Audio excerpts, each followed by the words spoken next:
Jangan lupa like, subscribe, dan share ya. Sutrah adalah pembatas yang digunakan ketika orang sholat. Penggunaan sutrah disyariatkan untuk orang yang sholat sendirian atau sebagai imam. Sedangkan makmum tidak perlu memasang sutrah. Sutrahnya mengikuti sutrahnya imam. Sholat dengan menghadap dan mendekat ke sutrah adalah satu hal yang sangat ditekankan. Perintah memasang sutrah ketika sholat ini berlaku untuk semua sholat di semua waktu dan tempat. Meskipun tidak dikhawatirkan adanya orang yang lewat di depannya, semisal sholat di lapangan, tidak ada pengecualian dalam hal ini.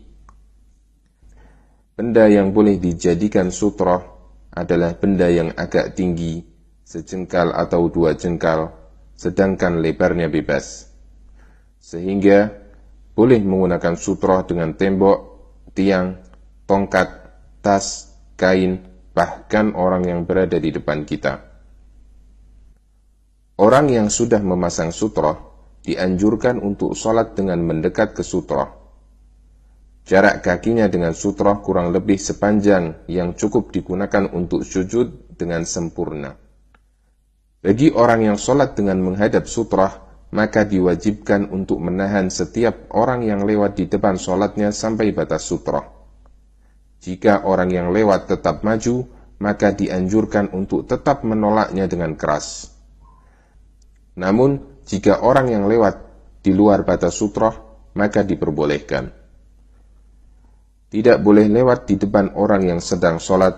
Nabi SAW bersabda, andaikan orang yang hendak lewat di depan orang yang sholat itu mengetahui betapa besar dosanya, niscaya dia akan lebih memilih berdiri selama 40. daripada dia harus lewat di depannya. Hadis riwayat Bukhari. Daerah manakah yang tidak boleh dilewati? Yang pertama, jika sholatnya dengan memasang sutrah, maka yang tidak boleh dilewati adalah daerah antara tempat sholat sampai sutrah. Jika sholatnya tidak memasang sutrah, maka yang tidak boleh dilewati adalah daerah antara tempat sholat sampai tempat sujud. Orang yang sholat namun tidak menghadap sutrah, maka sholatnya bisa batal jika dilewati 3 hal. Yang pertama, wanita dewasa yang sudah baligh, himar, dan anjing hitam. Nabi SAW bersabda, sholat seseorang menjadi putus atau batal karena dilewati wanita baligh, keledai, dan anjing hitam.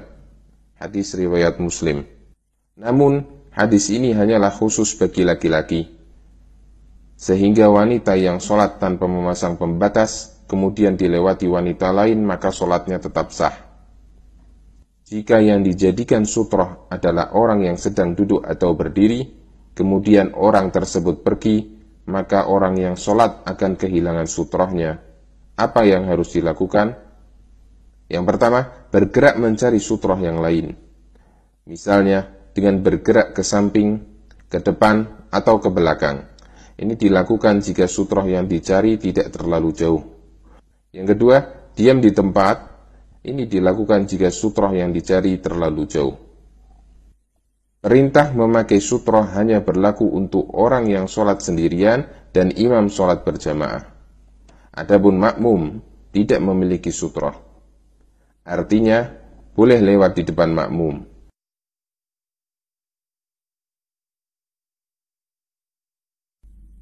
Kesalahan terkait dengan memakai sutrah ketika sholat. Yang pertama, bersutrah dengan garis, sajadah, atau benda-benda yang tidak memiliki ketinggian, misalnya buku, pulpen, kunci, dan lain-lain.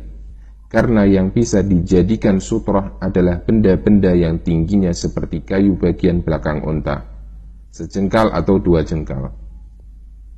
Yang kedua, berdiri terlalu jauh dari sutrah, misalnya berdiri 3 meter dari tembok, padahal yang diperintahkan adalah mendekat ke sutrah. Yang ketiga, menggunakan sutrah hanya ketika dikhawatirkan ada orang yang lewat, padahal yang benar, memakai sutrah diperintahkan meskipun di tempat yang dirasa aman dari adanya orang yang lewat. Ada yang lain? Kita lanjutkan gaji dulu kayaknya. Masih ada Pak. Jadi sekalian juga ini kemarin tuh ada yang bertanya Pak. Ada yang bertanya masalah ini biar faedah bagi kaum muslimin. Kemarin tuh ikhwan tembilahan itu. Dia di masjid dia itu ada yang membuatkan papan-papan khusus untuk dijadikan sutroh. Jadi di sebagian masjid itu sengaja ada papan khusus gitu yang bisa ditegakkan dijadikan sebagai sutroh. Apa hukumnya? Nah setelah saya pelajari, saya lihat fatwa-fatwa ulama juga, ternyata yang seperti itu tidak dianjurkan. Bahkan ada sebagian ulama yang mengatakan itu kita jadi mirip seperti orang-orang musyrikin sengaja mengkhususkan suatu benda untuk diletakkan di depan lalu dia sujud kepadanya. Karena jadi disengajakan. Disengajakan mengkhususkan benda itu sebagai sutroh. Itu malah tidak boleh. Kenapa? Kita sepakat hadis-hadis banyak sekali yang memerintahkan kita sholat kepada sutroh. Tapi tidak ada satupun hadis yang menjelaskan Rasulullah SAW membuatkan satu benda khusus untuk dijadikan sutroh di masjid. Tidak ada. Kalau memang itu harus, pasti Rasulullah lakukan kalau itu. Karena itu butuh setiap waktu orang sholat kan. Nggak pernah. Malah sahabat itu dalam hadis disebutkan, para sahabat itu kalau habis sholat sunat mereka bergegas berebut-rebut mencari dinding dan tembok. Dinding dan tiang untuk sholat sunat dijadikan sutroh. Kenapa tidak dibuatkan khusus saja? Mimbar saja Rasulullah bisa buat mimbar, disuruhnya buat mimbar karena butuh. Padahal ini lebih penting lagi. Ya kan?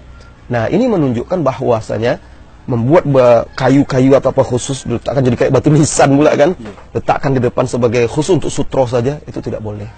Bahkan dalam fatwa Lajnah Daimah Lembaga Riset dan fatwa Arab Saudi juga mereka katakan ini tidak pernah dilakukan dan tidak dianjurkan. Nah, bukan khawatir takalluf. Takalluf itu berlebihan dalam melakukan sebuah ibadah. Rasulullah lihat yang dijadikannya sebagai sutroh, tombak. Tombak itu kan kegunaannya bukan sutroh, tapi karena kebetulan ada pelana kudanya. Bahkan pernah beliau malah ada 2 riwayat itu disahihkan oleh sebagian ulama, pernah di Mina pun sholat tanpa sutroh. Sholat di depannya tidak ada apa-apa. Oleh karena itu, mayoritas ulama malah berpendapat sebenarnya sutroh itu jatuhnya sangat sunnah muakkadah, sangat ditekan tapi tidak wajib. Nah, karena adanya riwayat Rasulullah pernah juga sholat tanpa sutroh aja. Nah, ini juga perlu kita ini kan juga kadang-kadang kan gini. Yang membuat itu kan orang awam, Pak. Dia sudah cinta kepada sunnah, baca buku, dapat keterangan, lalu berpikir dia, kalau saya buat begini kayaknya bagus. Itu kan pikiran dia sebenarnya, Pak. Mempermudah orang lah menurut itu kan yang bagus itu pikiran dia karena dia awam. Tapi kalau dia kaji, malah nggak ada. Bahkan ada riwayat juga dibawakan oleh para ulama dari Ibnu Umar. Ibnu Umar radhiyallahu anhu pernah menemukan orang yang mengkhususkan benda seperti itu, malah dia tidak menyukainya. Nah, kecuali orang-orang non-muslim tuh Pak, kan sengaja kadang benda khusus diletakkannya di depannya Pak, untuk dia sujud kepadanya. Beda kalau kita ke tembok. Tembok itu kan bukan untuk itu, tembok masjid, tiang. Fungsinya bukan untuk sutroh. Bukan untuk sutroh, tapi bisa dijadikan sutroh, kan gitu. Nah, ini juga perlu kita sampaikan bahwa mengamalkan sunnah itu perlu bimbingan ulama, ahli ilmu. Jangan, ini mungkin baik nih. Ini mungkin baik. Makanya Imam Asy-Syafi'i berkata, "Man istahsana faqad syara'a." Barang siapa yang baik suatu perkara dalam ibadah, maka itu termasuk membuat syariat. Ini yang kita khawatirkan kan gitu. Nganggap baik. Ternyata itu tidak ada. Nah, ini mulai banyak bertebaran Pak di masjid-masjid ya, orang yang awam yang sudah mulai mengenal sunnah, mereka buat itu khusus.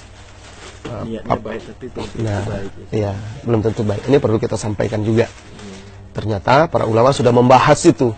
Nah, cuma banyak yang belum tahu saja.